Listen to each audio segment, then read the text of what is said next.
On May 15, 2026, a Supreme Court hearing regarding legal practitioners took an unexpected turn when the court allegedly described unemployed youth as cockroaches and parasites who attack society after failing to find a place in the professions. Within 24 hours, a simple Google form appeared on social media, inviting these cockroaches to join a new platform.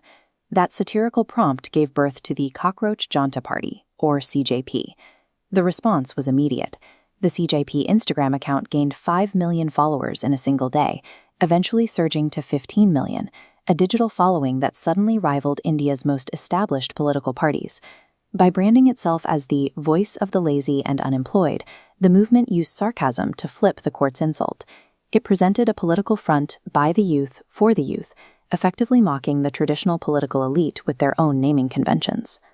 These metrics indicate that the CJP isn't merely an internet prank. These numbers are a measurable manifestation of a generation's economic frustration, finally finding a label to rally behind. That frustration exists because of a gap in the national narrative. Official reports often cite a national unemployment rate of 5.1%, a figure that suggests the economy is performing within normal bounds. However, isolating the 15 to 29 age demographic reveals a crisis. Among India's youth, the unemployment rate triples to 15.2%. There is a deep misalignment between the academic degrees students earn and the actual technical skills the modern economy requires.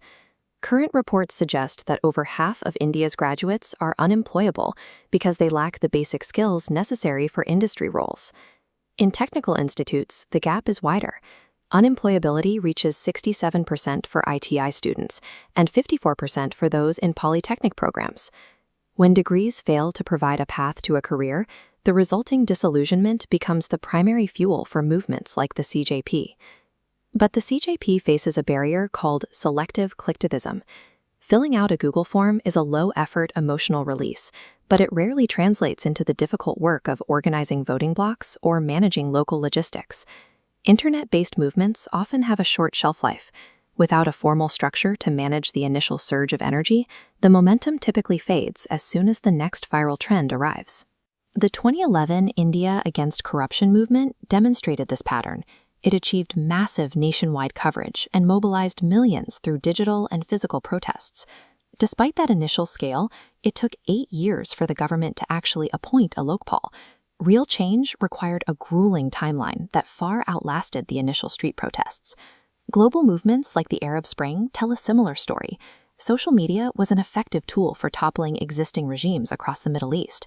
However, both movements lacked a plan for what came next. In the absence of a stable replacement structure, several of these nations returned to authoritarian rule or fell into further instability. Branding a movement around being lazy or unemployed also carries an internal risk. It can encourage a generation to adopt the identity of a permanent victim, rather than focusing on the skills needed to gain leverage within the system.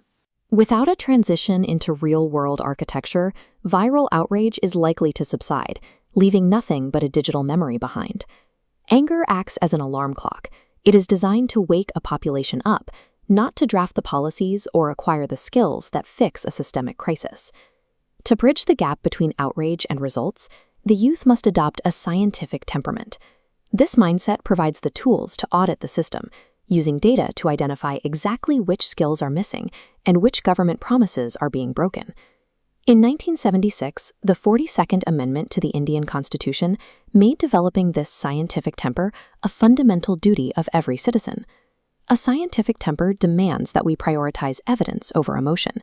It turns citizens from passive observers into investigators who hold leaders accountable as public servants, requiring them to justify their performance with hard facts. The first step is personal. Since the current education system is failing to provide industry-relevant training, individuals must take the initiative to bridge their own skill gaps in fields like data analysis and communication. The second step is collective. The movement must move beyond followers and build local, offline chapters. These groups are needed to file legal inquiries, track local government spending, and draft specific policy proposals. On a systemic level, these organized groups must protect independent institutions like the judiciary and the press. These are the only mechanisms that can force the government to answer for educational failures and unemployment targets. A cockroach survives by hiding and enduring. A generation driven by reason operates in the light, identifying exactly where the system is broken and building the specific organizations required to replace the failing parts. The path forward requires the youth to step away from the keyboard and engage in the physical reality of local organizing and policy work. Viral slogans only matter when they are backed by the weight of a professional, organized movement.